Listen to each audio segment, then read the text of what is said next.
அனைத்து சமூக வலைதள நண்பர்களுக்கு என் வணக்கங்கள் தெரிவித்துக் கொள்கிறேன். இப்ப பேசக்கூடிய விஷயம் என்னன்னா, கரூர்ல 40 உயிர்கள் பலியாகி கொண்டிருக்கிறது. இந்த 40 உயிருக்கு பலியான காரணம் திமுகவா, டிவிகேவா இப்படி என்று பல தரப்பினர்கள் எதிர்வாதம் போட்டு வீடியோ ட்ரோல் பண்ணி போட்டு எவ்வளோ விஷயத்த பண்ணிட்டு இருக்கீங்க.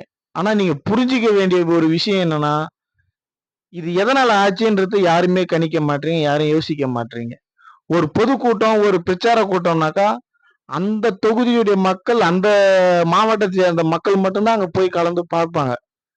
இருக்கிறவங்க என்ன பண்றீங்க? குழந்தைங்க, பச்சை குழந்தைங்க, 4 வயசு குழந்தை, 2 வயசு குழந்தை, 9 வயசு குழந்தை, இவங்களெல்லாம் தூக்கிக்கிட்டு அங்க போகணும்னு ஒண்ணும் அவசியம் இல்லைங்களே. அவங்களுக்கு இப்போதைக்கு அரசியல்ன்றது வேணாமே. 18 வயசு தாண்டட்டும். அதுக்கப்புறம் அவங்களுக்கு அரசியல் குடுக்கலாமே. அதுக்கு ஏன் நீங்க 6 வயசு, 3 வயசுலயே இட்டுன்னு போறீங்க? அத பத்தி நீங்க யோசிக்கிறீங்களா? ஏன்னா, இந்த டிவிகே தற்கூரிகள் என்ன பண்றீங்க? மரத்து மேல ஏறுறீங்க, மரத்து கிளை உடையுது. அப்ப கூட்ட நெரிசல் அதிகமாகுது. ஐயோ! பதறாங்க பக்கத்துல இருக்கிறவங்க. ஐயோ! கிளை முறியுதேன்னுட்டு எல்லாம் பதறாங்க. அப்ப கொஞ்சம் நவுந்துன்னு எட்டே ஓடுறாங்க. பாதி பேர் என்ன பண்றான், ஜென்செட் ரூம் உள்ள பூந்து என்னமோ அந்த கூடைய படத்துல அடித்தடியில பிச்சு கடைசுற மாரி பூந்து பிச்சு கடைசான். அவனால மூச்சு முட்டு திணற முடியல. பிச்சு கெடாசிட்டு உள்ளார போடுறான். பூந்து போயிட்டு எப்படியாவது வந்துன்னு அவன் நினைக்கிறான். பாதி பேர் என்ன பண்றான், கூரை என்ன கூரை, அந்த கீத்து கொட்டை கூரை இருக்குது, அதை பிச்சுன்னு ஏறுறான், மூளைக்கு ஏறுறான். இது என்ன இது சொல்லு? நாடு எங்கதான் போயின்னு இருக்குது? நீங்களே நாட்டை குட்டிச்சோராது. நான் என்ன சொல்றேன்னா, இந்த தமிழ்நாட்டை குட்டிச்சோராகிறதுக்குன்னு ஒரு கட்சியை ஒண்ணு உருவாக்கி அனைத்து பேரையுமே சாக்காட பாதைவுல தள்ளி 40 உயிரை பலி வாங்கி விஜய் தான் காரணம்ன்றது நீங்க யாரும் யோசிக்க மாட்டீங்களா? ஏன் ஒரு 7 மணி நேரம் லேட்டா வந்தோம்னு ஏன் கேட்க மாட்டீங்க? அது நீங்க கேட்கறதுக்கு உங்களுக்கு ரைட்ஸ் இல்லையா? ஒரு தொண்டை தானே நீங்க, கேட்கலாம்ல. 7 மணி நேரம் ஏன் ஆச்சு? நீங்க போறதுக்கு, இங்க கரூர்ல இருந்து போறதுக்கு 40 நிமிஷம் திருச்சிக்கு, திருச்சியில இருந்து 1.5 ஹவர்ல சென்னைக்கு போய் நீலாங்கரை வீட்டுக்கு போயிட்டாரு. அப்ப அதை யாரும் யோசிக்க மாட்டீங்க? சரி, அவரு பிரச்சனை சந்திக்கல, போயிட்டாரு. அவரு இருந்தாக்க பிரச்சனை அதிகமாகும். ஆதவ அர்ஜுனு, புஷி ஆனந்த் இவங்களாம் எங்க போலாட்ட போயிருந்தாங்களா? அவங்கள அங்க நிக்கத்துல ஸ்பாட்ல இதெல்லாம் கேட்க மாட்டீங்களா? நீங்க சொல்லு பாக்கும். என்ன விஷயம் நடக்குது ஏதுன்னு ஒண்ணு ஒரு மதியம் இருக்கணும். மாவட்ட கழக செயலாளர் எங்க ஸ்பாட்ல நிக்கணும்ல. யாரோ திமுக தொண்டை ஸ்பாட்ல நின்ட்டானா, இவர் எப்படி 10 நிமிஷத்துல வந்தாரு, இவர் எப்படி 5 நிமிஷத்துல வந்தாரு? கரூர்ல இருந்து இங்க வர்றதுக்கு இவ்வளவு டிராபிக் தாண்டி வர்றதுக்கு அடங்க வாத்தா 40 நிமிஷத்துல எப்படி போனான்னு கேளுங்கடா. 40 நிமிஷத்துல எப்படி திருச்சி போனா?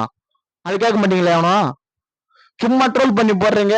படத்துலதான் ஹீரோவா ஆக்ஷன், ரியாலிட்டியில கிடையாது. எவனும் கிடையாது. ரியாலிட்டியில அவன் ஒரு சாதாரண ஒரு மனுஷன் தான், நம்மள மாதிரி.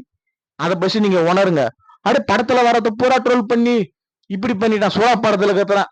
சுறா படம்ன்றது அது ஒரு படம், 100 நாள் ஈக்கிய ஒரு படம். அது எப்படி எப்படியோ டைலாக் விடுவான், எப்படி எப்படியோ பேசுவான்.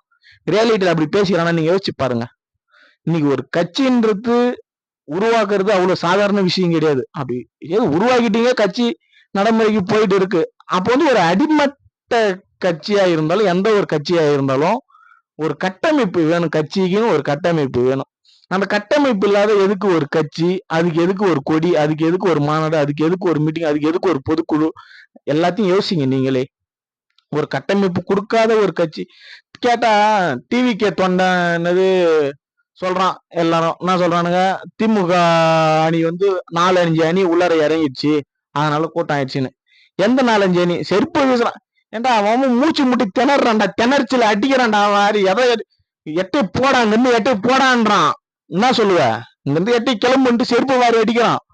நீ இறங்கி பேசுறதுக்கு 5 நிமிஷத்துல இருக்கிறவன் பூரா மூச்சு திணறல் ஏற்பட்டு ஒரு குழந்தை ஒண்ணு இதாகி ஆம்புலன்ஸ் உள்ள என்ட்ரன்ஸ் ஆயிடுச்சு. அந்த குழந்தைய காப்பாத்துறதுக்கு ஆம்புலன்ஸ் வருது. அப்ப கூட இவருக்கு என்னன்னு தெரியாது. ஏன்னா விஷயம் என்ன தெரியும், மேலதான் இருக்கிறாரு. எப்படி சொல்றது, மக்களுக்கு மேல இருந்து எல்லாத்தையும் பார்த்துட்டு இருக்கிறவரு இவருடைய பேச்சு மட்டுமே அந்த ஏப்போர் சீட்டை தான் பாக்கிறதுக்கு அவருக்கு நேரங்குது. மத்தது எதை பார்ப்பாரு சொல்லு? அந்த ஏப்போர் சீட்டை பார்த்துக்குன்னு இப்படி அப்படி 10 ரூபாய் பாலாஜி, 5 ரூபாய் பாலாஜின்னு சொல்றதுக்கு தான் உங்களுக்கு நேரங்குது. அங்க மக்கள் என்ன வேதனைப்படுறாங்கன்னு உங்களுக்கு நேரம் இருக்குதா? இதெல்லாம் பேசி நீங்க யோசிக்கணும். இதெல்லாம் யாரு யோசிக்கிறீங்க? என்னத்தான் சொல்லி புரிய வைக்கிறதுனே தெரியல இந்த மக்களுக்கு.